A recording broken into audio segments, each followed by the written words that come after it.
So I get some wonderful, witty and very pertinent comments under a lot of my videos, and one or two of the ones under my weekend grab bag for March the 30th, 2025, they seemed some of them so pertinent, witty and sharp that I thought I'd read them out to you. Now, I'm not only going to do that, but for any of you who might be interested, I'm going to go into a little riff about Emily Bronte's Wuthering Heights and the pronunciation of the name of one of the houses in her story, bearing in mind that the Yorkshire dialect sounds a lot different from the sort of dialect which is used by professors discussing that particular story.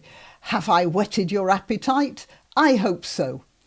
I'm Granniopteryx. I'm on YouTube, Rumble, BitChute and Minds.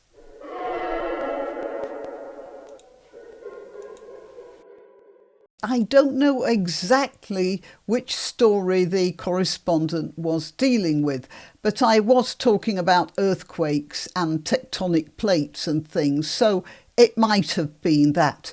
And it says here, we're spinning through a vacuum at terrific speed, yet speed, we are told, kills. I'm not sure what this person means. When you're spinning through a vacuum, you can go as fast as you like, because it's not speed that kills, is it? It's stopping that kills. It's inertia. The only problem with speed is when something else crosses your path. Okay, so my answer was, it's not speed, it's inertia that kills. You can go as fast as you like. The problems arise only when you meet something else. Okay, and I got people correcting me. The horse on Animal Farm was called Boxer, not Dobbin. I might have been thinking of Rebecca of Sunnybrook Farm. However, that's... if you're interested, the name Dobbin actually is very old. It was used in medieval times to denote a workhorse, a farmer's horse, the sort of horse that would pull a plough or a cart. And originally it was Robin, and for some reason it degenerated into Dobbin. Okay, and the next one was, we need a political system where the citizens have access to clearly defined policies in text. Yes, once majority voted for, the policies are legally binding and enforced. Independent auditors and a government spending efficiency team keep the government effective, efficient and honest. And that's where you're wrong, because there is no such thing as an independent auditor or anything. I mean, they may say they are, but they're never completely cut adrift from government structures and therefore are subject to corruption along those lines. That's what the monarch is for. The monarch is above politics and does have the ability to shut down a parliament that's acting dishonestly. It does. As a matter of fact, what's happening now is that the king is not doing the job that he was crowned to do. Now, he may decide there may be things we don't know, and he may be acting on the basis of those things that we don't know. But I have my doubts about that. Okay, so there's the I don't buy the I was overwhelmed line of defence as claimed by Welby. That was my story about Archbishop of Canterbury, Justin Welby, who resigned because it was discovered that he'd known about a chap called Smith who was running schools under the umbrella of the Church of England, and he was acting in what you might call a sadistic way towards the boys that he was supposed to be looking after. And there was talk of this, but Welby didn't investigate it. And now, at the time he said he didn't know enough. Now he says, I was overwhelmed. and I said that he shouldn't have been. That was his job. He was the spiritual head of the Church of England. Well, more or less. So this person said that he doesn't buy that excuse, and neither do I. Then I did a story about some parents, a couple who complained about the way a new school principal had been chosen, and they were arrested. The school actually complained to the police, and the police came and arrested the parents, kept them in jail for a while, dumped them when they decided there was no further action to be taken, and the parents had to find their own way home at vast expense because it was a taxi ride. And then later on, after these poor parents and their children had had a terrible shock, the police said, sorry, there's no further action to be taken here. And I said, well, this is uniquely British and badly uniquely British. And somebody wrote that under the Biden administration, if you questioned a local school board, you could be deemed a domestic terrorist and investigated by the Federal Department of Justice. So it looks like this is going on all over the Western world, doesn't it? Not just particularly British. I don't know whether I should be relieved about that or even more worried. Right, and we have this thing about Enoch Burke, of course, and this fella. Now, I did say, and I have said in previous videos about the Burke case, I thought Burke was wrong, not in what he was saying, he was absolutely right about that, but in the way he went about it. He deliberately hit the brick wall, and he knew that's what he was going to do.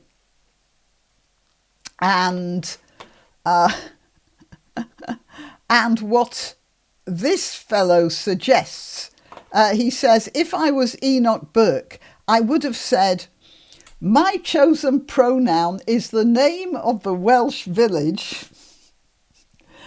OK, Chlan vai pwth gwyn gugu gay thwndro bwth luntuzi lay o goch. And made a great fuss when any of the pupils or staff either didn't use it or mispronounced it.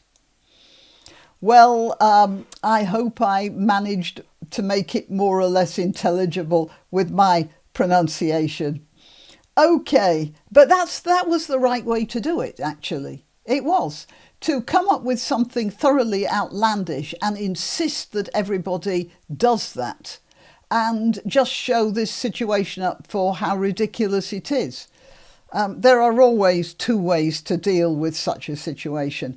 However, I want to say that Mr. Burke, having chosen his particular path, I support him. I'm not saying that he should be thrown to the wolves. And somebody else said, handing over classroom authority to school children. I remember my secondary school and it was surnames from day one, no choices. I want to tell you something funny that happened to one, well, not really funny, but sensible. And again, choosing the way you deal with a situation. This happened to one of my sons. When he started secondary school, the teacher was reading out the names of the boys. One of the boys was obviously of Pakistani origin because he had a name that reflected that.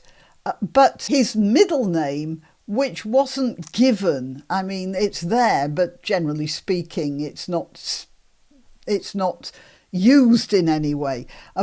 So there are lots of kids there with middle names that nobody knows.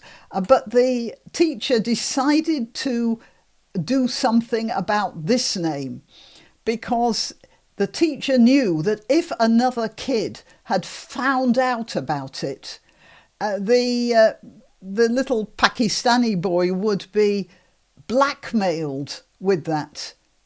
Or teased or something, and the teacher decided to get it out of the way straight away. So the poor kid's middle name is Asshole, which is a perfectly reasonable word in Urdu, but of course has a little problem in English. And the teacher did this. He was reading through the names, and he when he got to the Pakistani pupil, he gave his name, and then he sort of gulped with laughter, apparently, and he said, "Hey, you'll never guess who, whatever his name was, middle name is. It's asshole." Everybody laughed, and that was the end of it for that kid for the rest of his school career. That was the end of it. And I think that was so sensible. So I was talking about migrants in a local hotel in a village called Gargrave. And there was a comment which was sharp, pertinent, well, acidic, very much to the point. And it draws in the Rachel Reeves section, in which I told you that pensioners are going to pay more tax, together with the Gargrave story about migrants stealing alcohol from a local co-op supermarket. And he said, and this person says here, so pensioners have to pay more tax while illegal migrants get free alcohol. Absolutely. That is exactly what's going on. In fact, that encapsulates everything that's going on, really, doesn't it? As he says, robbing Paul and Marge to pay Ahmed. Yeah, well, as I have mentioned jizya before, haven't I?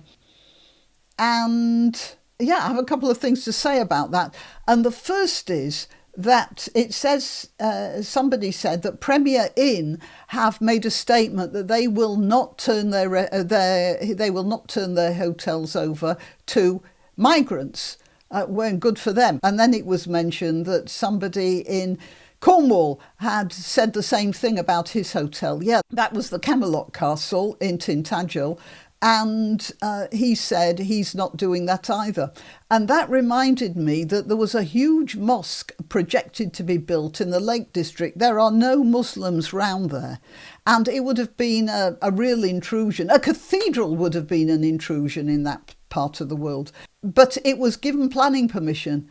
And then companies, local building companies and supply companies, they're refusing to supply them, which is probably how local people are going to deal with this sort of situation. That's a very imaginative way of dealing with it. So back to Gargrave, I did wonder how to pronounce that. I'm from Yorkshire, but British town names generally are very often not pronounced the way they're spelt because the locals have degenerated the word.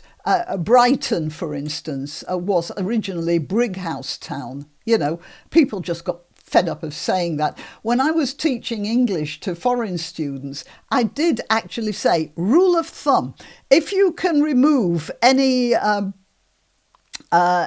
consonants and vowels just without making the thing completely unintelligible, then remove them. And that's a pretty standard rule in British English.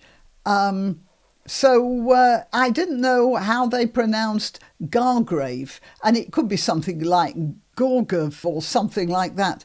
But that reminded me of Thrushcross Grange. Now, I'm going to give you a bit of Bronte education here.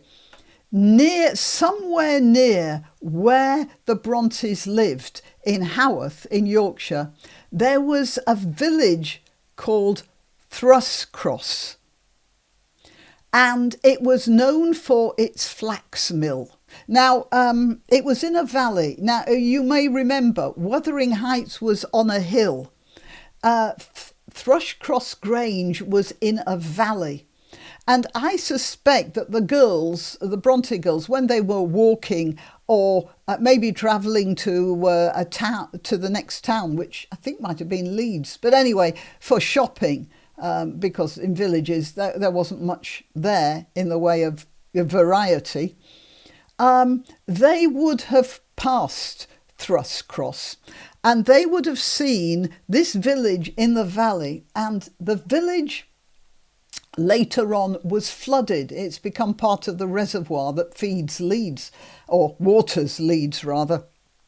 But the point about Thrush-Cross that's really striking is that it had a very big flax mill there. That's what the village actually, that was the livelihood of the village. Now, flax was less and less, you use that for linen and that sort of thing.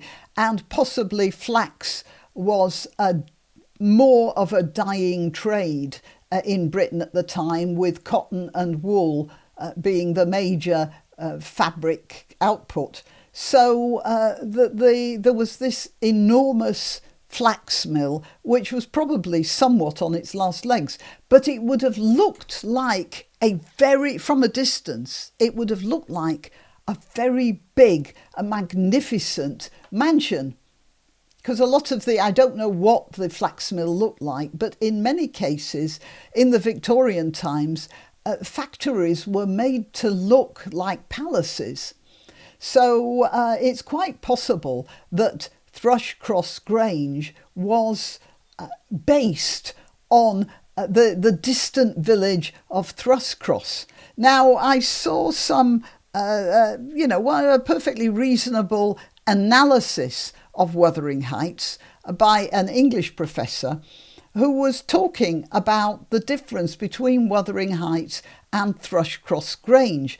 And I think she got one thing wrong, you see, because she said Thrush-Cross Grange is very difficult to say. And it sort of highlights the difference between Wuthering Heights, which is really easy and sort of down to earth, and Thrush-Cross Grange, which is sort of a symbol of the effete degeneracy of the Linton family who lived there. And I thought, well, yes, however, we are saying Thrush-Cross Grange in standard English now, aren't we? That's not how it would have been pronounced in Yorkshire. In Yorkshire, remember, all the vowels are down. And Thrush-Cross Grange, pronounced in a local way, would be Thrush-Cross Grange, which is really easy to say. Thrush-Cross would also be easy to say as a village name. But no, there's nothing wrong with Thrush-Cross Grange. It's just that when you try and be an effete southerner with your fancy pronunciation, Thrush-Cross Grange is indeed rather awkward. OK, there you are. I felt like writing into her and then I lost the video, so she didn't get a chance to get educated. We do lose videos, don't we? Right, well, that's it. That's my take on the messages under my weekend grab bag. I don't promise you I'll do this every time, but I did like the Burke comment with the Welsh village. I'm not going to try saying that again. OK, till next time. You can help my channel by subscribing and clicking the notification bell. That's quite important. And by sharing if you're so inclined. Links to my other channels and to donation methods are in the description. But the best way you can help is simply by clicking like and notify. Thank you.